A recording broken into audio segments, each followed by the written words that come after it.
Hi, I'm Jean Schumacher. I am founder of the Plant-Based Academy, where I provide help, support, and guidance and resources to switch to a plant-based lifestyle and get your health back. Today, I have the privilege of connecting with Angela Fischetti, who is a physical fitness and yoga instructor, as well as massage therapist specializing in wellness for older adults.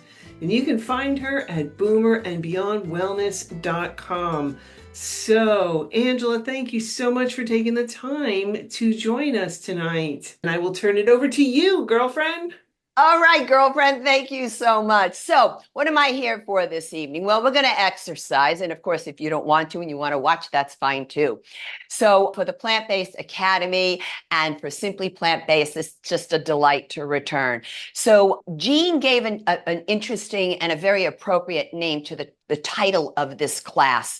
She called it Fighting Osteoporosis Through Movement. And well, that's what it is, folks, because what I'm about to teach you is one of the many different exercise routines that I created for myself when about 6-7 years ago, I got diagnosed with the osteoporosis of a 90-year-old. I got diagnosed with a whole heck of a lot of stuff at the same time. You can go back to the first episode with Jean because we broke all of that down in that episode. But I'm here more specifically for the osteoporosis perspective. And by working with very specific type of exercises, I was able to affect the outcome of having osteoporosis and downgrade it. And, you know, some people like Dr. Scott Harrington, he's online saying she reversed it. And I'm like, wow, he's not going to get in trouble for that, but I might. So I say downgrade. And the reason why I put it like that is because I was told it took me 3.5 years after the original diagnosis and persistent, consistent strength training with very special techniques. And also I eat a SOFAs-free diet, meaning no salt, oil, flour, alcohol, nor sugar. And I maintained this. And 3.5 years later, they come back and said, you don't have osteoporosis anymore, but it is osteopenia. Now, some people are very frantic in today's day and age and very nervous about being told they have osteopenia. But the thing that I'm here to tell you is, I know you've heard it, but it is the truth. Osteoporosis is a pathology. Osteopenia is not. It is a normal process. As females age, when we lose estrogen, we decrease bone density. And I had a chat with this one time about this with Dr. Frank Sabatino, and I said, this was a little bit of a guess on my part, but just based on some science. And I asked him, I said, isn't this a way that the body protects itself through the aging process, where we have a lower chance of getting endocrine-related cancers? In particular, I want to say breast cancer. And he said, yes. So don't be frightened about osteoporosis. However, I'm not saying to get cocky and think, well, I don't have to do anything then. No, because if I were to stop weightlifting, trust me, I would be going back to osteoporosis. So osteopenia, osteoporosis, very different. But if you've got osteopenia, this will absolutely help you. Now, what we're going to do here tonight is a total body workout with compound movements and supersets. What does this mean? Well, total body workout, that's obvious, right? But compound movements, now here's the key. If you want to affect bone strength and muscle strength, you need to work on compound movements. These reflect and affect activities of daily living and functional movements. What they are is you are simultaneously working multiple large muscles with multiple joints. And right away, that's an indication that exercise is never reductionist. It is never one body part at a time working. But with compound movements, it is more specific. You want to go for the types of movements that incorporate the large muscles and multiple joints. And this entire workout today, folks, is comprised of compound movements. Now, supersets are working two different exercises back to back without any rest. Now, the accessories we'll be using today, pretty simple, all right, but I'll be using quite a number of them. Sticky yoga mat. Now, why do I put it like that? Why not any exercise mat? Because most exercise mats slip and slide.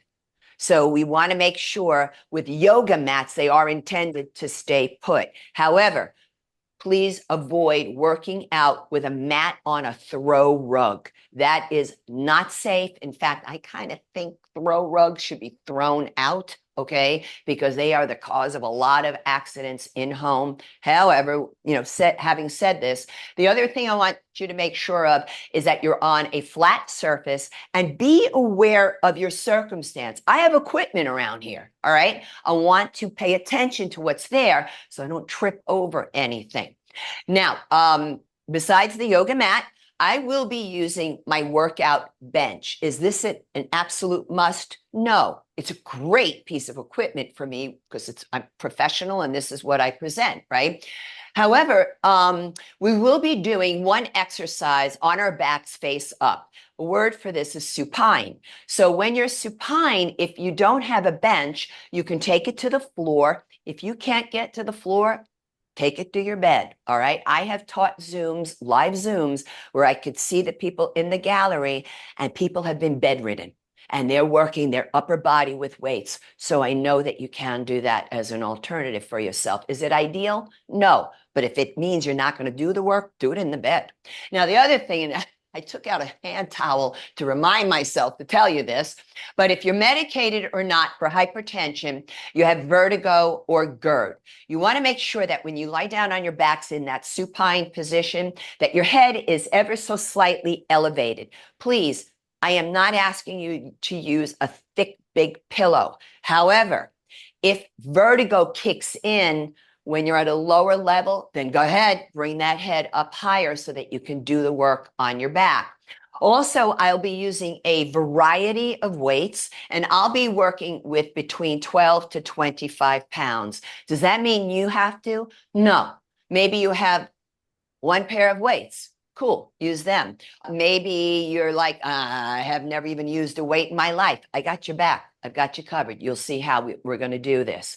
Now, this leads me into what is the blabbiest part of my presentation, but it's the most important part because it has to do with modifications and suggestions for you to avoid contraindications for yourself, meaning if you have any chronic health issues, I'm about to list a good over a dozen of them, and I'm going to tell you how to handle it with the workout. So please pay attention to this and apply these modifications. I want the workout to be safe and effective for you.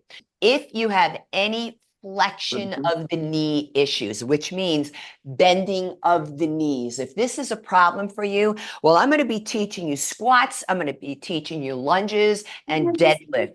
If you have any knee issues, I'm going to take it to the wall here.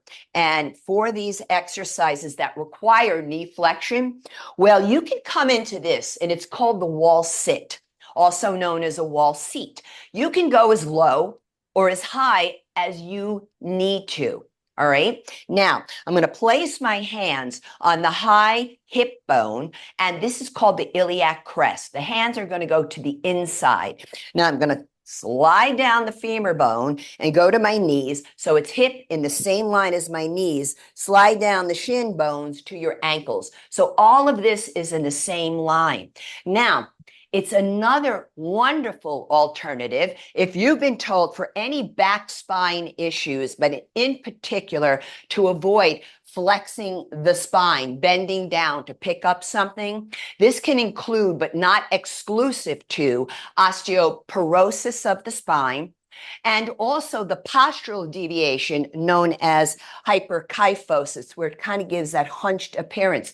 You can take your squats, lunges, deadlifts, and you can go to the wall and do that wall sit. However, for those of you who have hyperkyphosis, you're going to wind up being in a forward head posture when you go to put your head back to the wall, it's not going to reach. So what you do is take a towel, roll it up, and just simply place it behind your head so you can push your head back against something so it's not doing this position.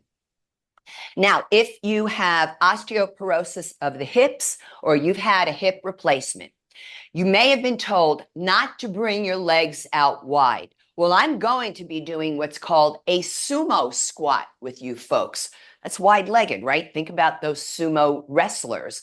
However, for you folks, you can do it at the wall, or you can bring your legs a little bit closer together. Now, if you're medicated or not for hypertension, have vertigo or GERD, you already know about the towel underneath your head. This is the position I want you to avoid.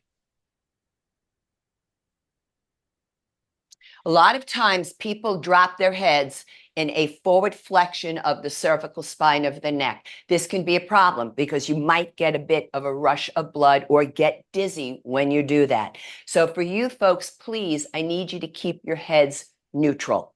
Now, conversely, at some point in the workout or at the end, I might teach you something. In fact, I know I will because I always do. I love this movement for everybody.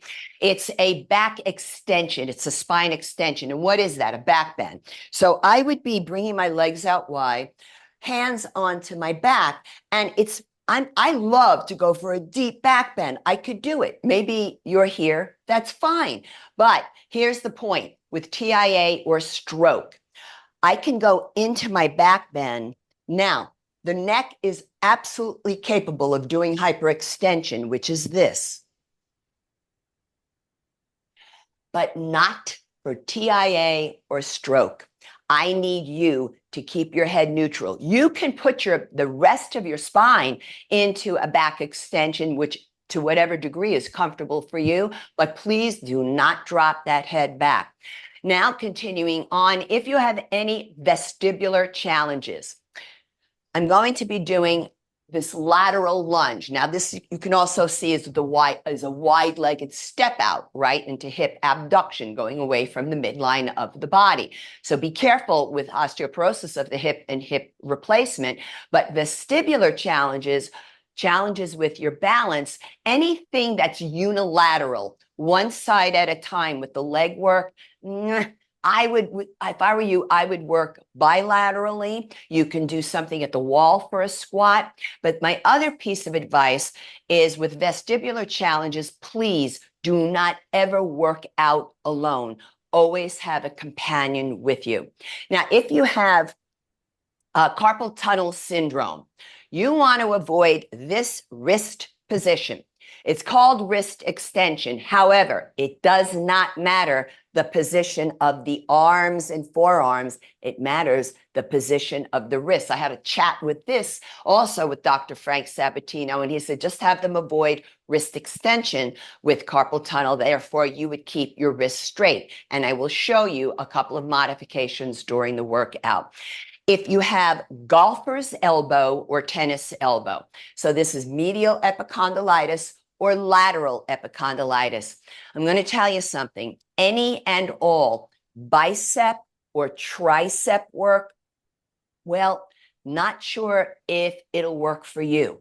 And the reason why I say this is because the symptoms are quite unique with every individual. So what I would just seek further advice from a medical healthcare practitioner if bicep and tricep work is good for you.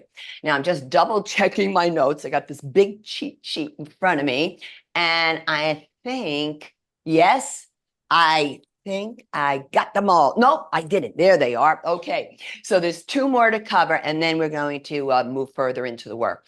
So if you have any rotator cuff muscle issues, this is deep to the shoulders, or pinched nerve at the neck. And I'm going to re-invite medicated or not for hypertension into this category. You folks may have been told, I'm going to sit down here because I want you to see the arms. I don't want the hands cut off camera. So we're going to do something called an Arnold press. It's a form of a shoulder press, right?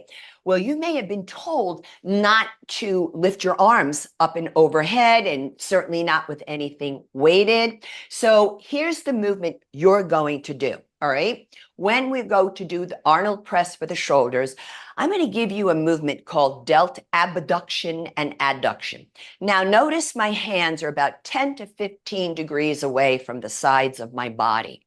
There's a reason for that, and I'll get to it in a moment. I'm going to bring the arms out to shoulder height like this, and then slowly down. So delt abduction, going away from the midline of the body, delt adduction, going toward the midline of the body.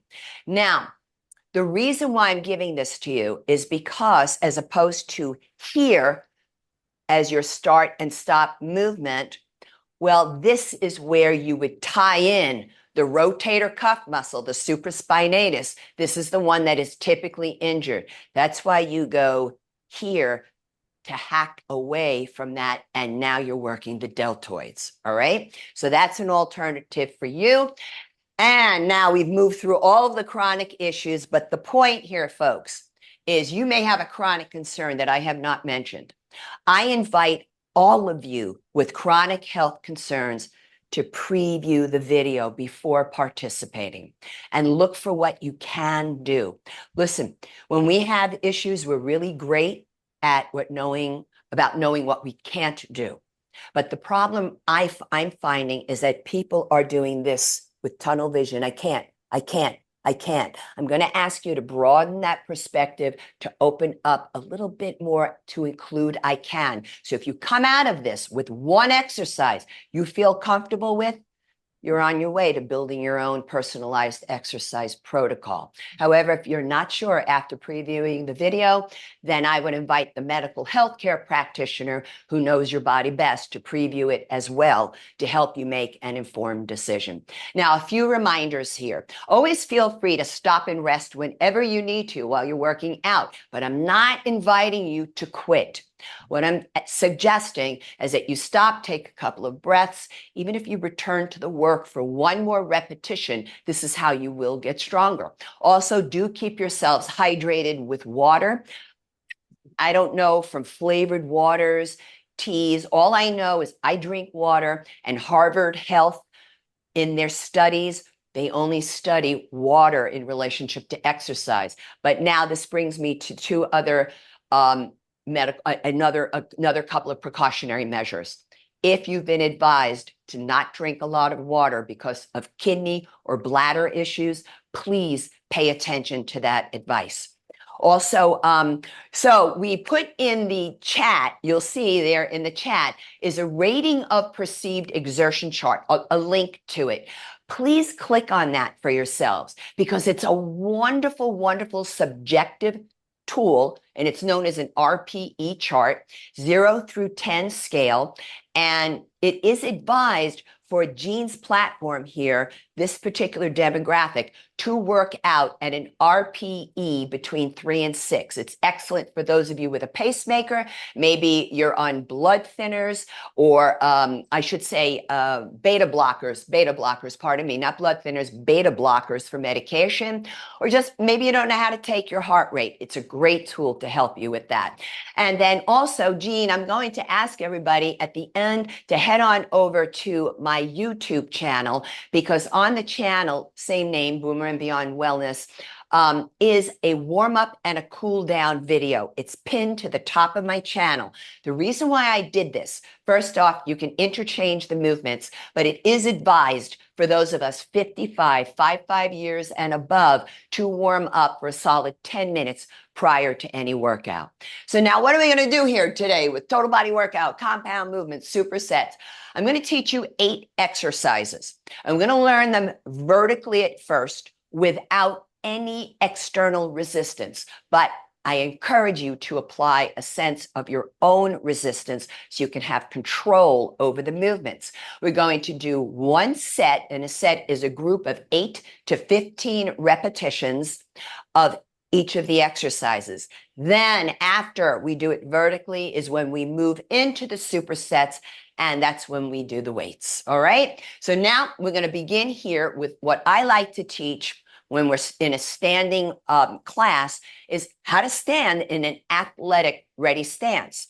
So I'm going to use that same concept that I did at the wall. I'm going to look down at my feet. First off, I want to make sure my toes are in the same line as each other. I stepped forward a little bit because I don't want to bang into my bench, all right?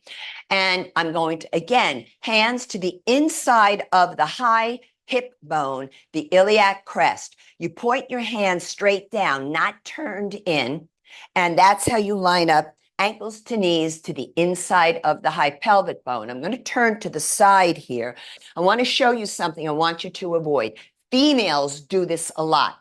So they stand with their pelvis slightly tipped forward. It's called an anterior pelvic tilt. It's kind of this back bend thing going on, twerking, whatever, you know. So what we want to do is take a subtle posterior, just gentle posterior pelvic tilt, also known as a pelvic tuck. Be careful, some people go very deep into this and they take it into an abdominal crunch. No, we want to make sure we're just in a pelvic tilt, all right? So now the first block, we're going to do squats with bent over bilateral back rows. Don't worry, I'm going to explain everything. So I'm going to show you a basic squat. Remember, with knee issues, you can go to the wall. Bringing the arms out in front, I have the toes lifted inside the shoes. Inhale, I sit back into a chair. Exhale, I come up, posterior pelvic tuck, squeeze. Let's give you a diagonal view so you can see that. Inhale, sit back. Exhale, posterior pelvic tuck, squeeze. So I'm squeezing the glutes and squeezing the quadricep muscles. The breath is in and out through the nose, and you want to pause at the peak of the contraction. Here's the peak on the squeeze. The reason why I'm lifting the toes is I want to drive up through my heels. This will engage the entire posterior extensor chain of the body, the back erector muscles, the gluteals, the hamstrings, even those quadricep muscles. One more repetition, pause. Now, the next exercise is bent over bilateral, meaning both sides at the same time, back row. Well, bent over, that's a spine flexion. So what we're going to do is do the exercise upright. For those of you with those spine flexion issues, it's okay for us because we'll get the movement anyhow. So I'm going to stand on a bit of a diagonal, bringing the arms out, puff up the chest. Your arms are plugged into the shoulder sockets. Inhale, exhale, pull, pause. Inhale. Now notice I lift my chest a little bit. I want to avoid collapsing the chest. I'm going to turn my back to you because I want you to see the scapulae, the shoulder blades. They naturally retract. Please avoid doing this, thinking, oh boy, I'm getting my arms further back. It's not about that. And it's too much pressure on the cervical spine. So you pull, pause. So we're working the posterior deltoid muscles of the shoulders, upper back muscles, including the rhomboids, and your biceps because we're pulling. And now if you want to try a couple of repetitions with the bent over, it would look like this. But please don't do that if you are told not to flex the spine. For the next block, we're going to do sumo squats. I showed you that they were the wide squats with a chest press. So we're going to go wide here. Toes same line as each other, toes lifted inside the shoes. Inhale, sit back into a chair. Exhale, come up. Now I'm going to tie in that delt abduction, adduction work for you folks simultaneously here. I am definitely squeezing the butt up top. Now I like the wider legged squats and deadlifts for aging females because we can feel the gluteals contracting this way. Your knees, let them track over the second to third toe. You want to keep that chest up and exhale at the top. Inhale as we lower. Dr. Frank Sabatino does say the breath should be in and out through the nose these days, as opposed to in through the nose, out through the mouth. And last one, as we come up and hold, turn the feet in for the chest press. I'm going to demonstrate this upright for those of you with medicated or not for hypertension, have vertigo and GERD. If you prefer not to put your head down, that's okay. It's going to look the exact opposite from the back row. So we bring the arms here. I'm in what's called a narrow grip. This is a wide grip, narrow grip, palms facing each other. I'm going to now give you the diagonal. I puff up the chest and I push. And push. Inhale, exhale, push. So now what's working? Front deltoid muscles, pectoralis muscles of the chest, as well as your triceps, the back of the upper arm. Now, these are all compound movements. These are all reflected in activities of daily living. I want you to push a nice, big, heavy grocery cart without any problem. Of course, your hips would help you there too, but if you encounter a heavy door and you got to push it open. Last one. And relax it down. Let's take a couple of shoulder rolls in between the blocks, not between the sets. Now, for the next block, we have what's called a Romanian deadlift. I didn't name it that, and it's been called that probably 85 to 90 years. And I'm going to show you the difference between a basic squat, a basic deadlift, and then the Romanian deadlift. So we know how to do the squat, right? Let's just review it together. Inhale, sit back into a chair. Exhale, come up, posterior pelvic tuck squeeze. Here's the basic deadlift. Fingers touching the thighs. Inhale, toes lifted. Exhale, I'm going to hinge and come up. So I'm hinging from the hip. Keep that head up, pelvic tuck squeeze at the top. One more like this, and then I'll show you the Romanian deadlift. Here's the difference. Feet are a bit wider than the hips, but fingers are touching the thighs, touching the body the whole time. Hip hinge and come up. Remember, medicated or not for hypotension, have vertigo or GERD, I need that head neutral up. Don't drop the head. We're going to go for 2 more repetitions like that. Give a real squeeze to the butt. Listen, with females, we fall far too often because of weak gluteals. That's why I'm going after the gluteals for you on this set.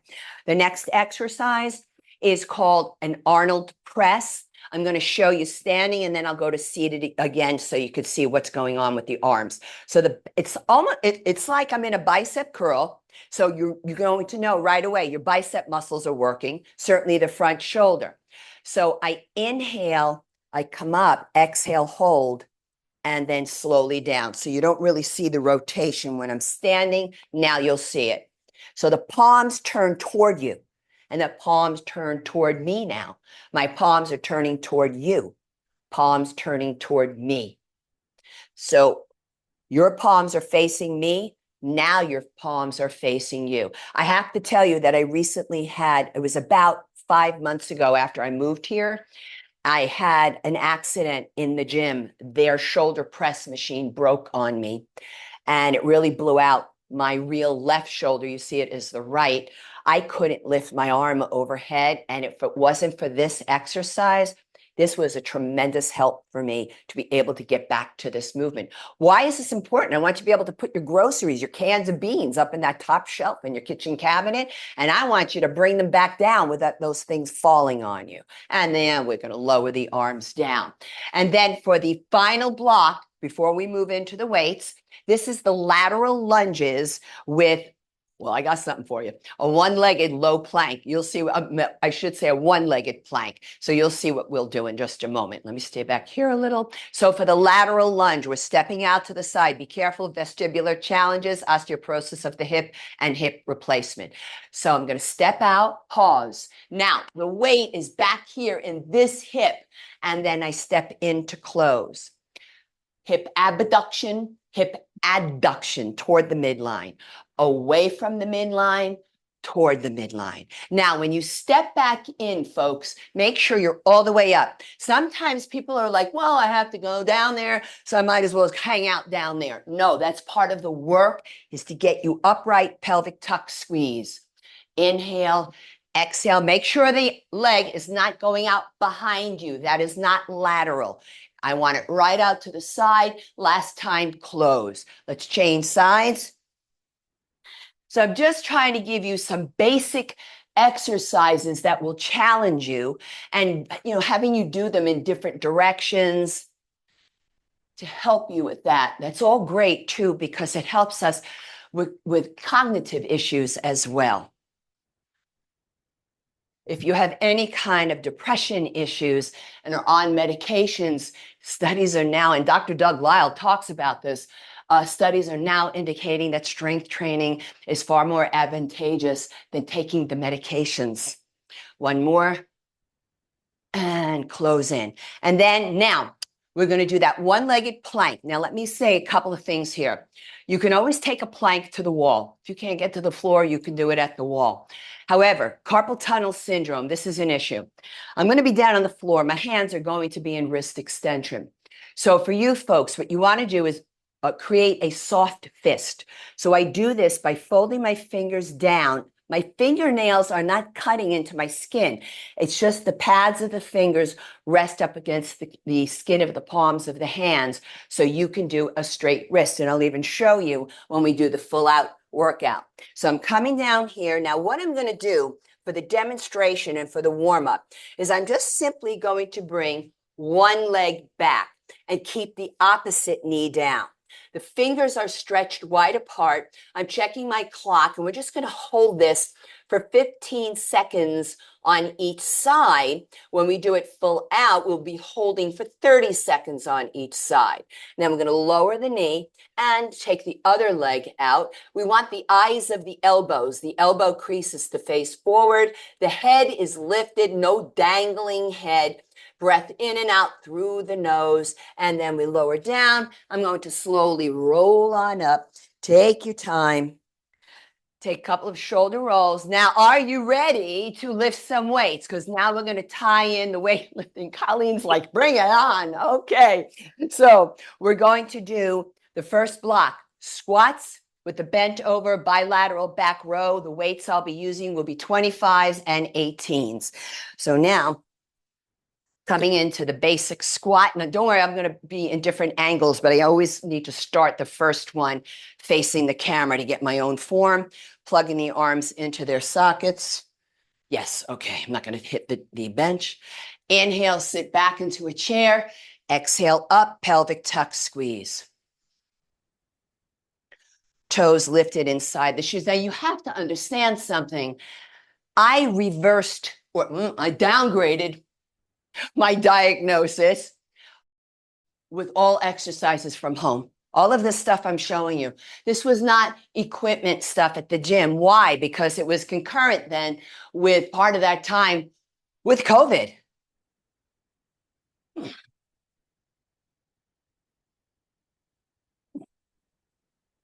Notice the breath deepens. Inhale, exhale, up, pelvic tuck, squeeze. Uno más, por favor.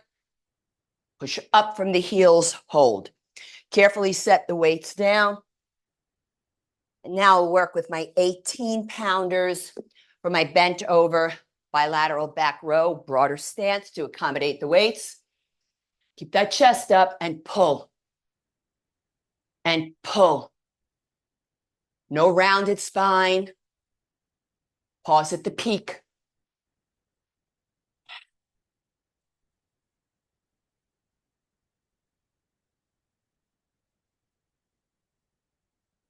One more. Lots of forearm and wrist work here too. Back to your squats. That is what is meant by a superset. Make sure you can see the sneakers.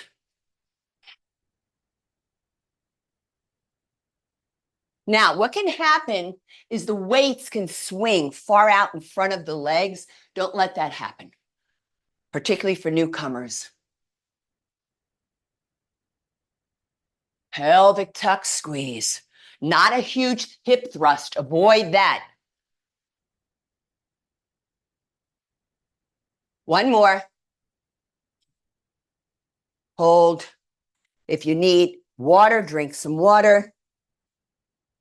You're going to hear my heart rate's going to go up. You're going to hear the rate of breathlessness increase from this workout. They are the hardest workouts to do, folks. The most challenging muscularly.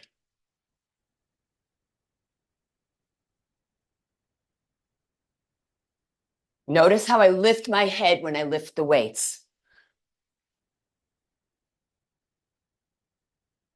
One more. Carefully set them down. Now I need the same weights for the next block, so I'm just going to leave them there.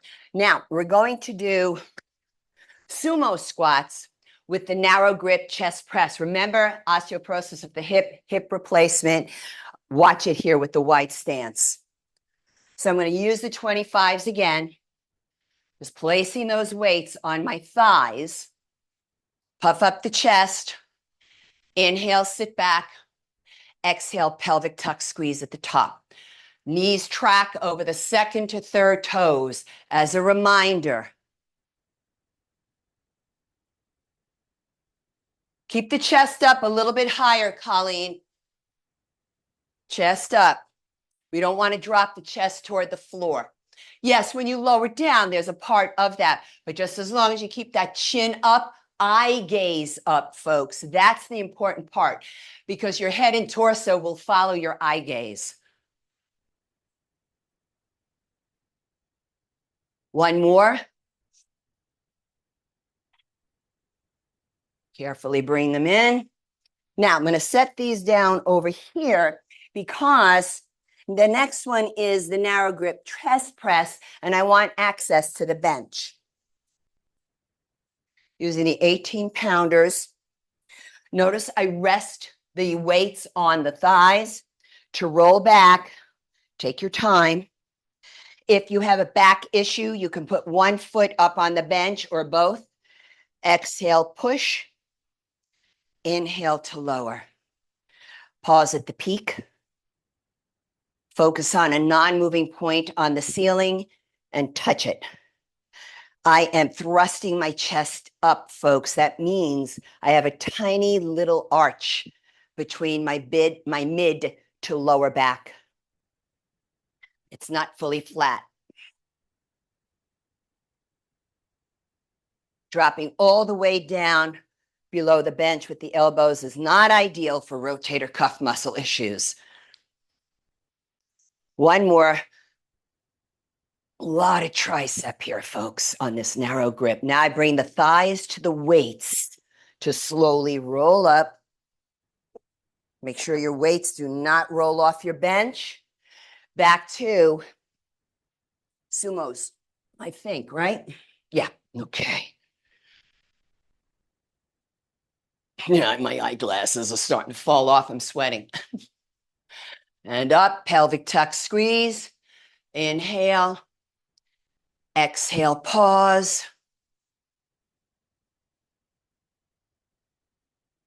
And people who audit, who are observing, good for you. It's a great way to learn.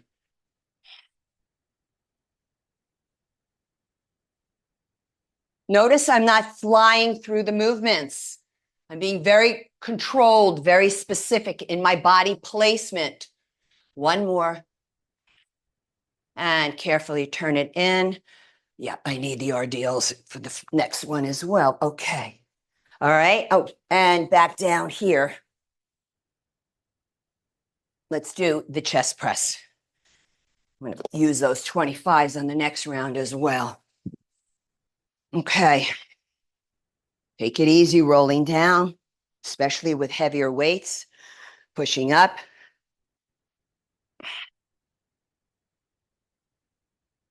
Want to make sure you do not collapse the chest when you lower the weight right here.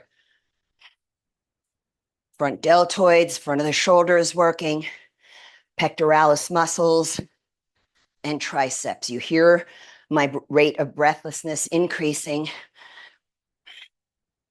Hold here, thighs to weights, slowly take it up. Let me set these down over here for the moment.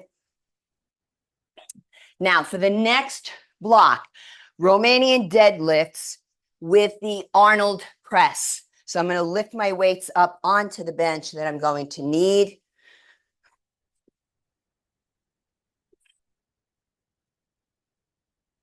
In fact, I'm going to bring the other one up as well for the final round. So we have everything here. Okay, so now Romanian deadlifts, that's those wide-legged deadlifts, but certainly not as wide as a sumo squat. And pardon me when I talk to you with my back turned to you, I just need to get the notes out to you. Okay, puff up the chest, hip hinge. So I'll turn to the side on the next set for you. Is the chin up? That is super important here. The reason why we don't want to round the back, well, there's obvious reasons, but I want the chin up because the cervical spine of the neck and the lumbar spine of the low back have natural lordotic curves. They are excellent to maintain and help us execute this movement. But if my chin is down and my lumbar spine wants to do its natural lordotic movement, it has a problem. It's not going to be able to go into that position because the neck is not doing it. Last one. I'm squeezing the butt up top. Hold here. Now, I'm going to sit down on the bench so you can see that hand rotate. Actually, the rotation is from the forearm, not the hand. And I'm going to go here for Arnold press. So I'm in a bicep curl. Inhale, exhale, up. Inhale, lower. So you can see the rotation. This is not easy. I'm telling you, it's great though. Lots of core when I'm sitting down. You don't have the advantage of your legs and hips helping you. One more. Slowly down. Back to the RDLs. Let's stand to the side for you, okay? There we go. Just make sure you can see the sneakers. Yes, you can. Okay. Puff up the chest, belly button in, hip hinge. Pelvic tuck squeeze.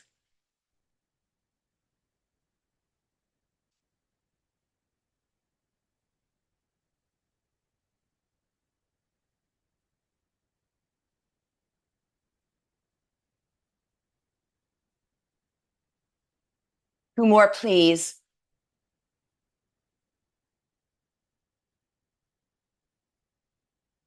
I get quiet when I'm working.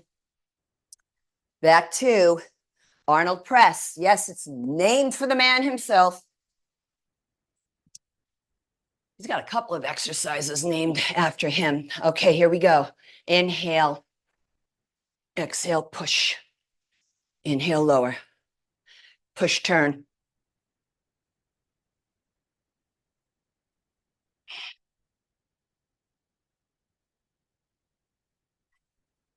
See the pause at the peak up top, right? Careful here, medicated or not for hypertension. Rotator cuff, pinch nerve, delta abduction, adduction, please. Last one. And slowly down. So we're coming on to our final block here, folks. But I do want you, please, for the moment, to take a couple of shoulder rolls. Now, it's not this, not elbow pumps. It's big shoulder rolls. One more. Now, I'm going to grab a 20-pound weight, just one, for the lateral lunge. So I'm holding on to the weight in front of me. Step out, pause, up and in. Abduction, adduction.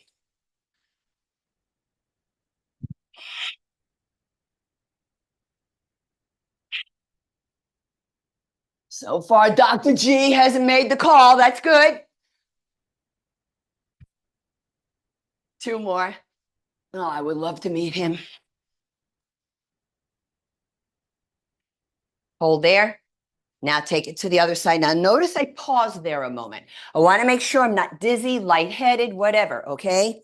You don't just rush it from side to side.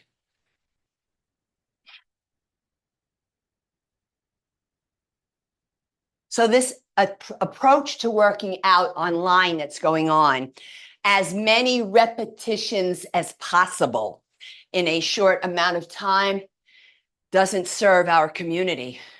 If you're looking to affect bone and muscle strength, that doesn't help us. It's great for endurance. That's wonderful. So I'm not saying it doesn't have a place. One more. Okay, here we go. The one-legged plank. Yeah, okay, I can see myself. Stretch those fingers wide. Step out.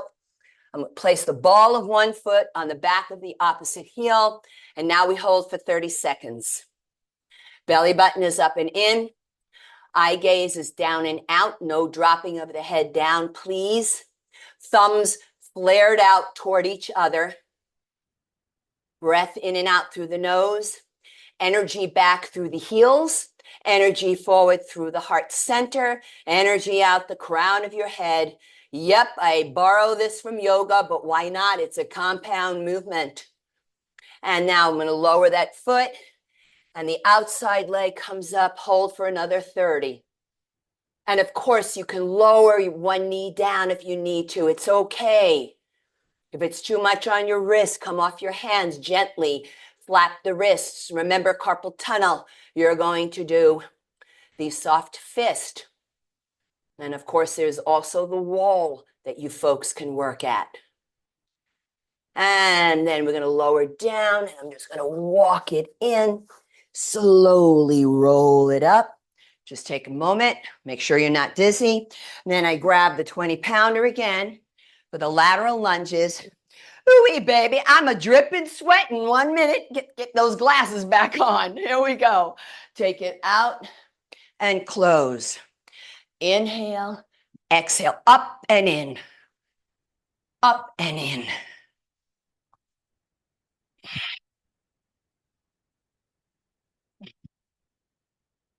And this is when, Jean, I play my webinars, listen to your shows, watch your shows, this kind of thing. It's like I study while I'm working out. One more. And over to the other side. Okay, double check, is your circumstance safe?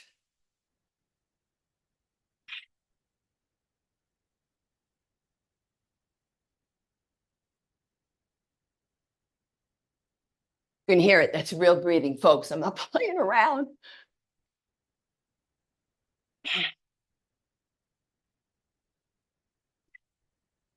This is not a twist, folks. Don't twist your torso to turn toward your outside foot. Torso is straight. Let's do one more so I could see you. That's it. Great. I'm going to set this down, back down. Our last set. Woo! Look out now. Now, I'm going to do this for carpal tunnel with the soft fist.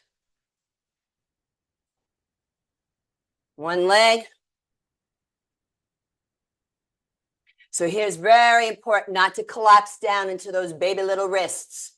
I have little to no weight on my thumbs. You want to avoid putting a lot of weight on the thumbs. That bottom thumb joint, the first metacarpal joint, is often arthritic. You don't want to play around with that. And breathe. Just a couple more seconds, and we're going to change off.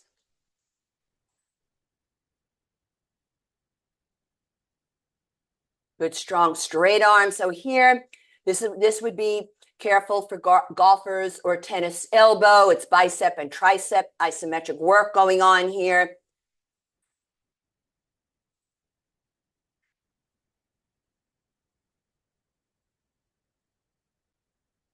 And we'll lower down. I'm going to take a little bit of a down dog.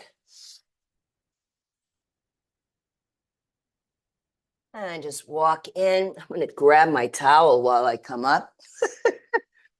Okay, let's take a couple of stretches here. So I'm going to move these over. Cross that so it doesn't roll.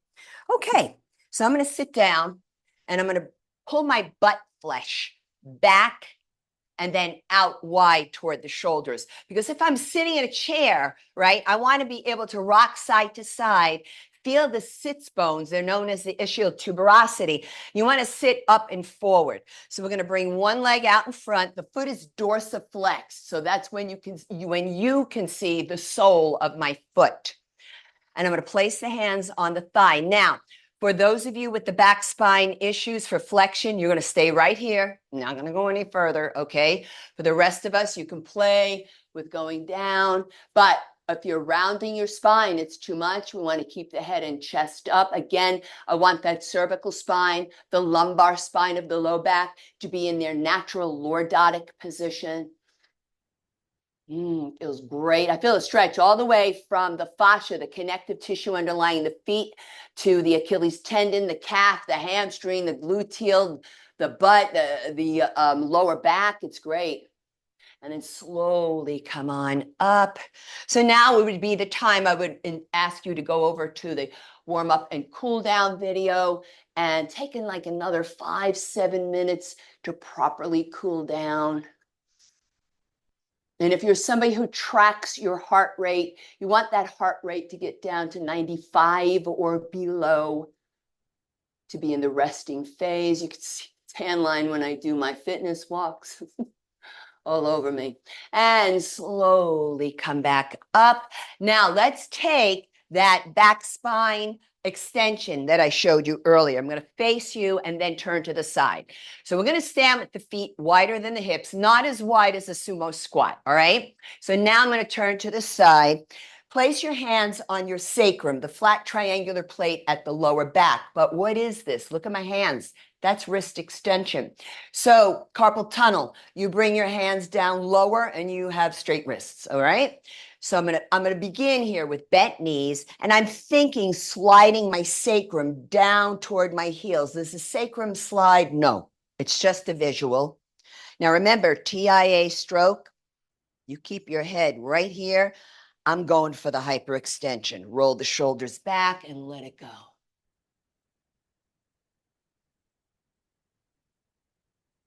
You can also straighten your knees if you'd like.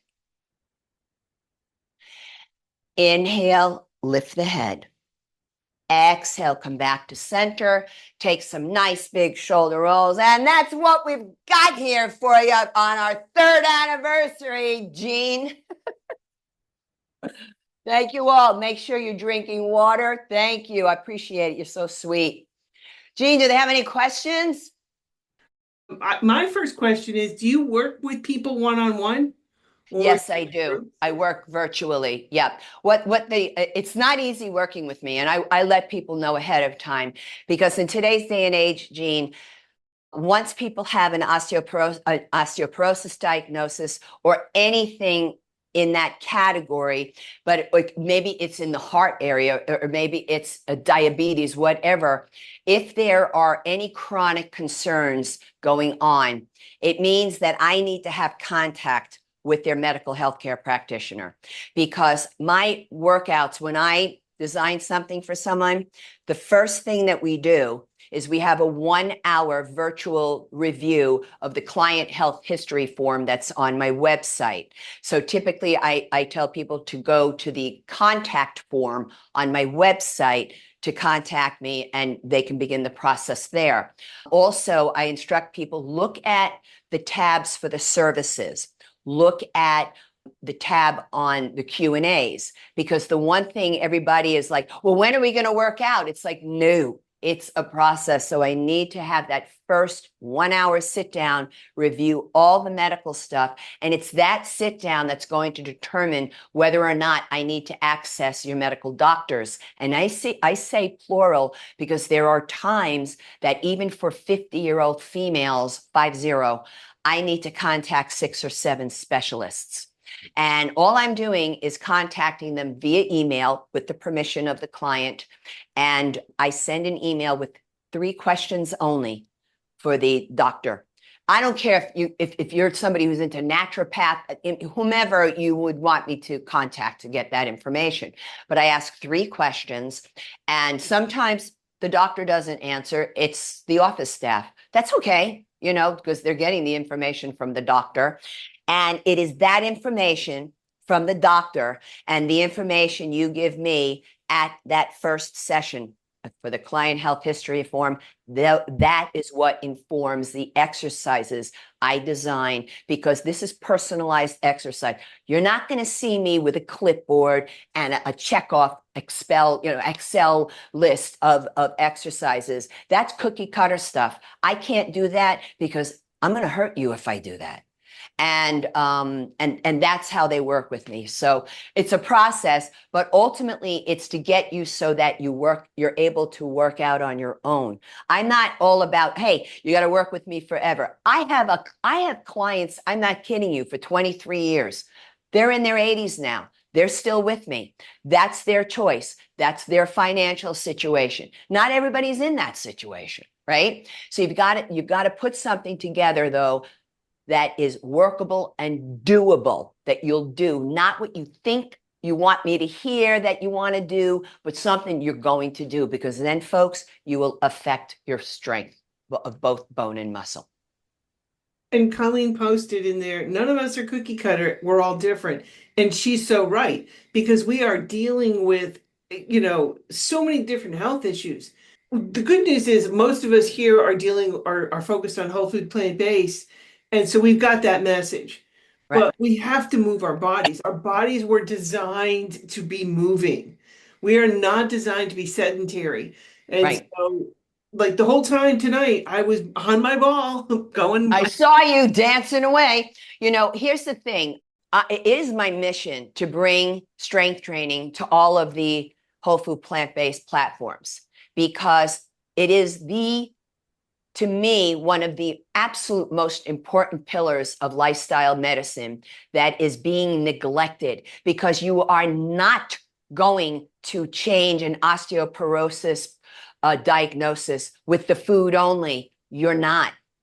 You will enhance the exercises by eating this way. And by eating this way and working out the way that I show you, and very much about detail and alignment, your chances of going through any kind of inflammatory processes, it's just decreased exponentially. I'm going to be 67. I work out like this on a regular basis. I did this routine 1 hour before I got together with you folks, but I did it not in supersets. I did it in triple sets. So I did 5 sets of each exercise today. My point being, I eat whole food plant exclusive, and I'm able to recover much faster. I only sleep 4 to 5 hours a night. That's me. All right. I wish I slept more, but that's the way it goes. Does it hinder my workout? No.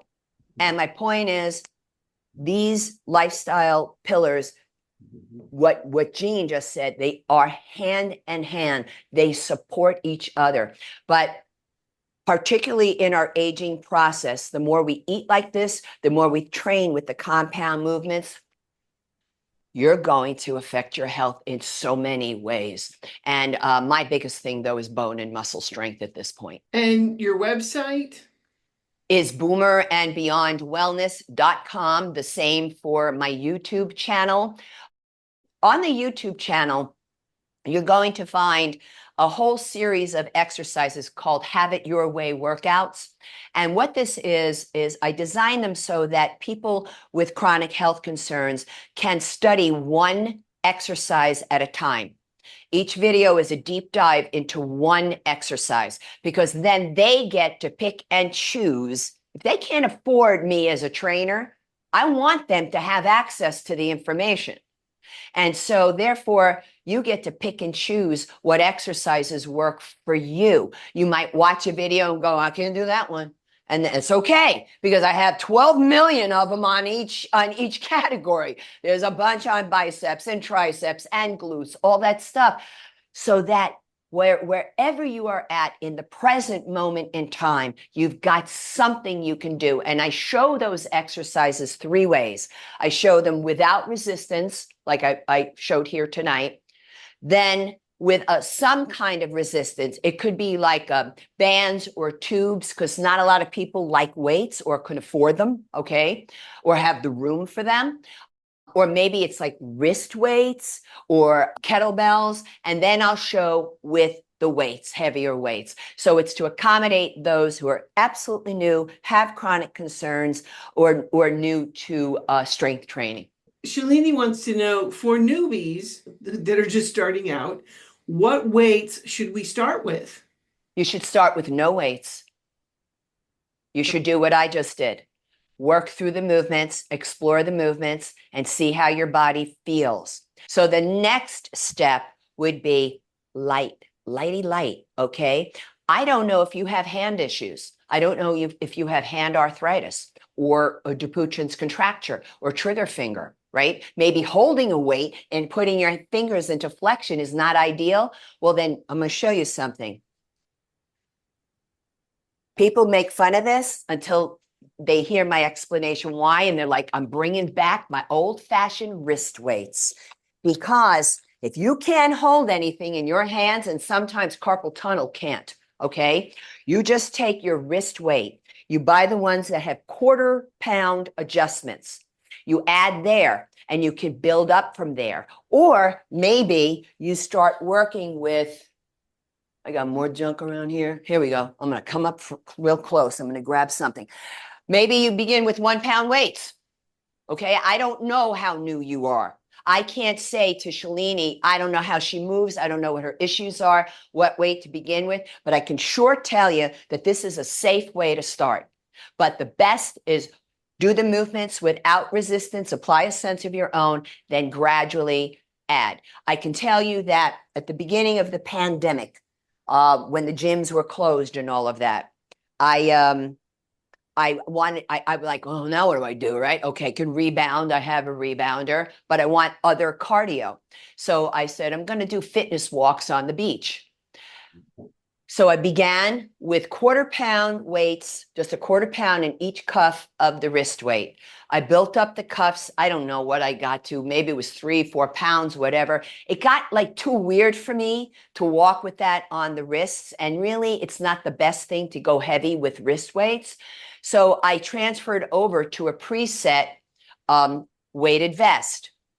And because I was lifting weights, so I chose a 6-pound weighted vest. Preset weighted vests you want to avoid. They turn to mold. They're disgusting. You cannot wash them. All right. And I'm out there in the heat of the sun on Miami Beach, I'm sweating. Okay. So I slowly built up from there in quarter-pound increments on a weighted vest to my maximum is 12.5 pounds on the weighted vest. And it is suggested if you're going to use wearable weights, in particular weighted vests, to go no more than 10% of your body weight as the highest weight. I'm telling you, I began quarter pounds on the wrist, built up. And when I went up on the weighted vest, I wasn't jumping up full 1 pound. Because I have a whole bunch of wrist weights over the years and I kept the weights. So I was able to use my quarter-pound increments and then eventually replace them with the 1 pound bags that come with the weighted vests. So you want to be very careful in the approach here, Shalini, especially when I don't know what your issues are, but I'm telling you about different options that how you can approach this. I got a question for you. Yeah. What do we do for this? Yeah, I don't know. I have it too. Okay. That's called life. Okay. I don't get hung up on it. I gave you planks. Planks are so much about that. You can strength train till the cows come home. And that thing is your skin. It's just your skin. So I say grow to love it. But don't avoid doing the work, because if you're doing this to only get cosmetic appearance, I don't think that's enough to hold you to continue to do it. If you look at it from the perspective of this is going to help you for the rest of your life, that all of a sudden makes that tricep skin, I don't really care what it does. Does anybody else have any other questions for the master, Miss Angela? Everybody good? Well, this was a pleasure. I really, really appreciate it. Oh, Jean, I would love to let them know about something I have going on right now with my platform, because it was just today that we unveiled this. I say we, it's me and my web developer.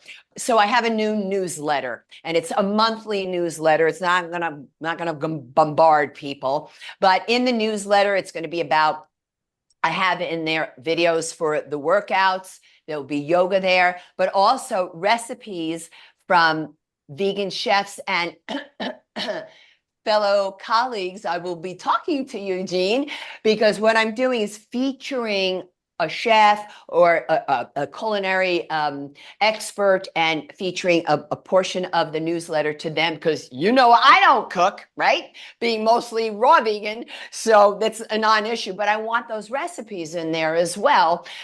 I'm also going to have like fitness tips and tricks, articles about fitness and females, even animal pet rescue. So if you would go to if you're interested in subscribing, if you do subscribe, you will get a gift. And the gift is an exclusive to newsletter subscribers only. It's a workout that I posted a poll, and everybody was literally 50-50 on this. Some people wanted a chair class and some people wanted strength training. So I created a strength training class in the chair, and it's there for you as a thank you for signing up. And you go to the subscribe tab on my website, again, boomerandbeyondwellness.com, to subscribe, and then you will get that at no cost to you, a free workout. Yay! Honestly, this has been incredible, and it's given me a lot of food for thought. Yeah. And just the different exercises and how you break them apart. And I love this.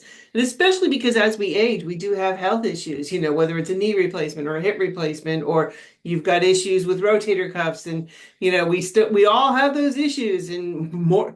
Oh my God, there's so many of us that have these problems. So it's great to have somebody that understands us, as we age, and to be able to deal with the health problems. So thank you, Angela. I cannot tell you from the bottom of my heart how much I appreciate this.